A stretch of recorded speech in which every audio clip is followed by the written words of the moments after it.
We can often think that the spiritual life, and indeed life itself, is like climbing a mountain.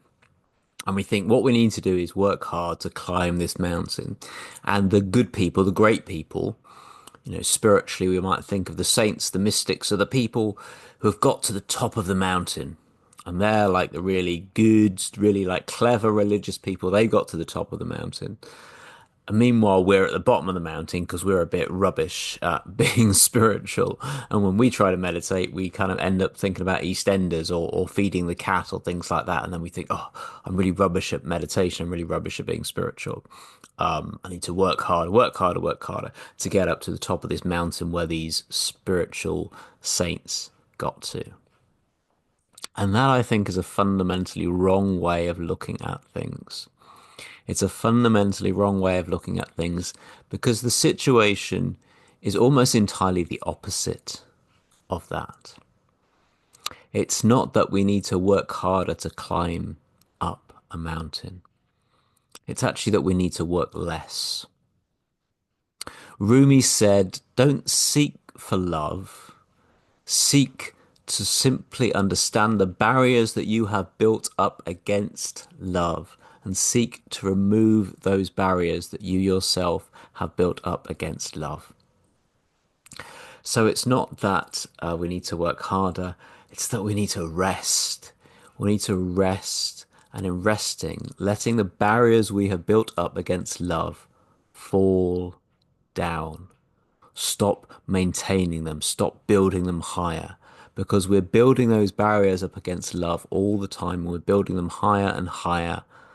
And that is what means that we don't connect with God, with the divine, with reality.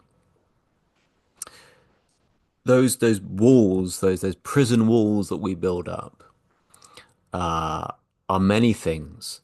In many ways, fundamentally, they are the thinking mind, the conceptual mind, the dualistic mind.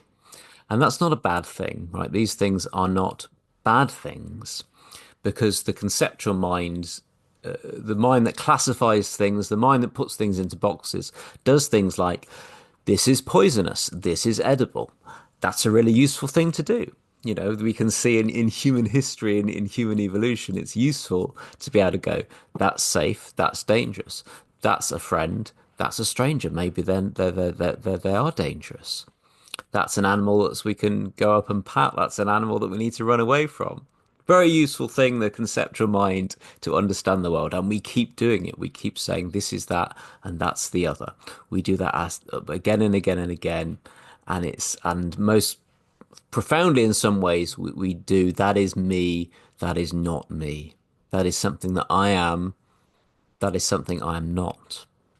I am white, I am a man, I am a Christian, I'm a Unitarian, I'm a minister, I'm left wing. These are things that I believe about myself, that I build a conceptual wall about. And it's not that that's wrong or unuseful in lots of ways, but it is a kind of a set of walls, a set of prison walls when we begin to get to the spiritual understanding of reality and the understanding of the self. And prayer is really that act of just resting and just no longer maintaining and building up higher those walls. Just rest. Rest and let the barriers fall down, at least for a moment, at least for a second, let the barriers fall down. That's what prayer is. That's what spiritual practice and meditation is.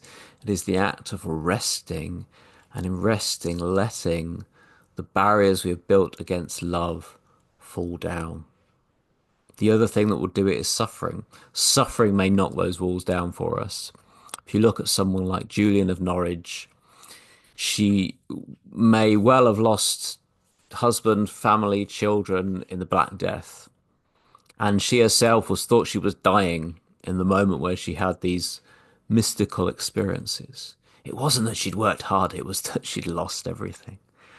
She'd lost everything and she was there totally vulnerable, totally dependent, in which she had her kind of mystical experiences. It's not that she climbed to the top of the mountain; it's that she got to the bottom of a valley, and she was done.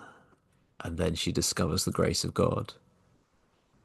And we build up these ideas about ourselves, and we build up ideas like nothing bad will happen to me because I'm a good person.